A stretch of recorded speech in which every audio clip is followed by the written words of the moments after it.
All right, so we were just talking about Yeah, the first magical girl was American and America borrowing from a bunch of other stuff.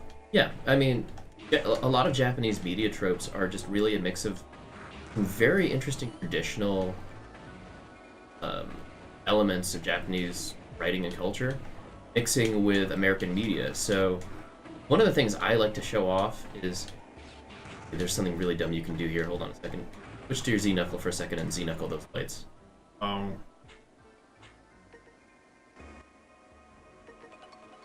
every episode I have to relearn buttons.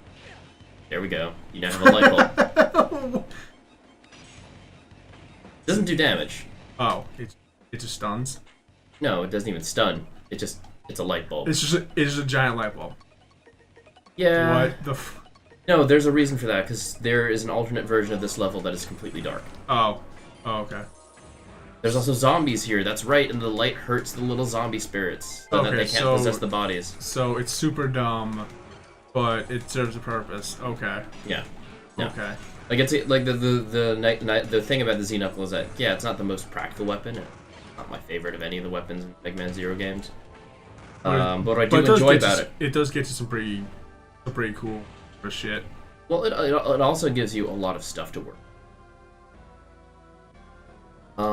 You can just design some really bizarre things. Because the way the weapons in Mega Man Zero work is that you have a set list of weapons from, and you just have to master their quirks and idiosyncrasy. Which, that means, unlike a lot of the older Mega Man games, you don't have the ability to just, that's cool. Oh yeah. Where was I? You don't have the ability to just have a huge list of weapons because the game's balanced around like 3 or 4 weapons. Kind of like Devil May Cry. So with the Z-Knuckle, what you have is a weapon that can serve as like... Oh, the slash and a half. That's cool. You have weapons. You have a weapon that can serve as a hold-in for any other weapon that the designers want to be able to give you in a given scenario. Or, they can add just weird gameplay quirks and gimmicks to the level without necessarily having to commit resources to just building a whole new weapon or like a whole new mechanic around it. That's gonna be good. Yeah. Plus, I guess it does. I mean, for... Oh, and the thing given that, this is Game Boy Advance, not much of a, like, hey, good job beating it this way, but for, like other media, I guess, you'd be able to also have a sort of, oh, hey, beat this boss this way. Here's an achievement. It's just a visual treat. And if there's something that I'd like to applaud Indie Create's art team, it's extreme attention to detail. All these little things going on in the background of this command room, for example, like these prawn lines and stuff. Like, if we ever get a chance, throw down like the demo for Gunvolt. Like, you can see what happens when you let this team play with HD graphics, I mean, you can also see what this team did with HD graphics in Play Mighty Number 9, but do not play Mighty Number 9. Why don't you want to play Mighty Number 9? You don't want to play Mighty Number 9. I mean... I've played Mighty Number 9. Is it worse than Sonic and the Black Knight? Yes! I don't know. Here's the part where I don't know. I saw Game Grumps play it, and I don't. I insist. Poor Aaron. I insist that you do not, under any circumstances, play Mighty. Here's the thing: Mighty Number 9 is not a terrible game, but it's a game that shows so much promise, and then kicks you in the nuts by being really disappointing in every. Oh, so like No Man's Sky? No Man's Sky doesn't disappoint so much as it feels like there's not a whole lot to work with. You just got cheated. I don't feel like I have a problem with No Man's Sky, but that's because I knew exactly what I wanted.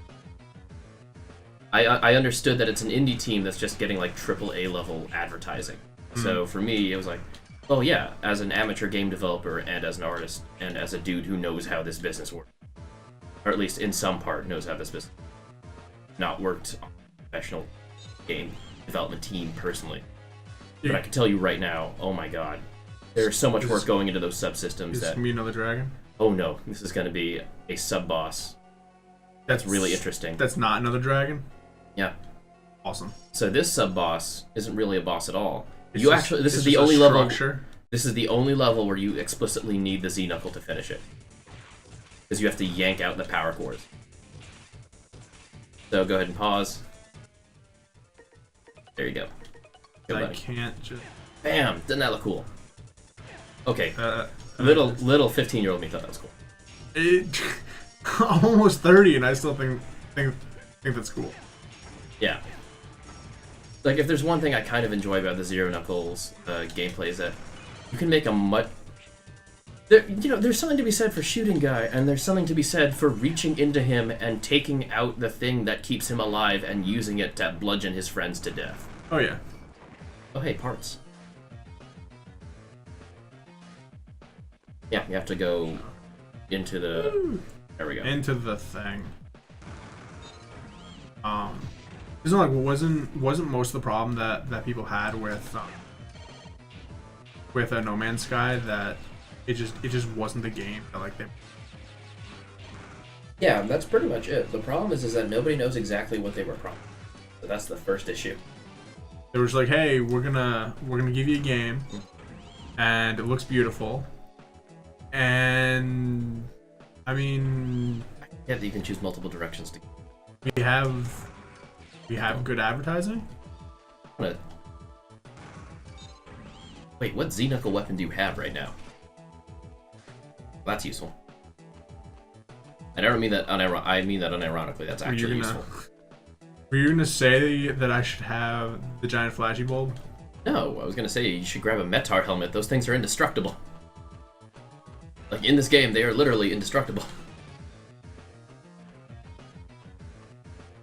Like, that's the thing I love about seeing a Metar in this game, is that I don't think, oh, annoying enemy that I have to wait for him to pop up. I think, oh, opportunity. Which I guess is another reason why the Z-Knuckle is kind of an interesting, and from like a game design standpoint. Like, there's something to be said in game design for the idea of verbs. Like, every single action, every single input is, for the player, is a verb that acts upon the noun that is the environment, or like items in the environment. So like having your Z-Knuckle, which is a verb that is grab, that can then transition into being another verb as necessary, is really interesting. Mm-hmm. The grab will become shoot. You're gonna want to dash jump across that. Hold dash and then...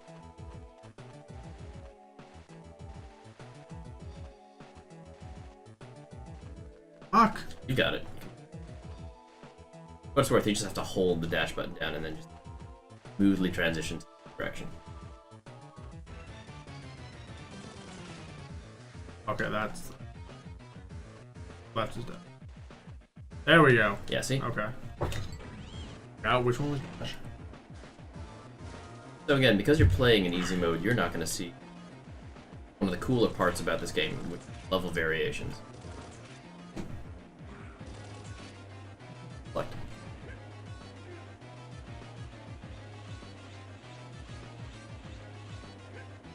Oh, that's the charge indicator for your Xeno. You'll know which one. Okay, so, yeah. There's actually two different I charge see that. indicators. There's one that's around 0, and there's one that around 0, and there's one that's kind of more like an energy line drawing. And it's usually to help you know, let you know, hey, you're charging your main weapon or your sub weapon. You don't want to use a sub tank. Yeah, you're right.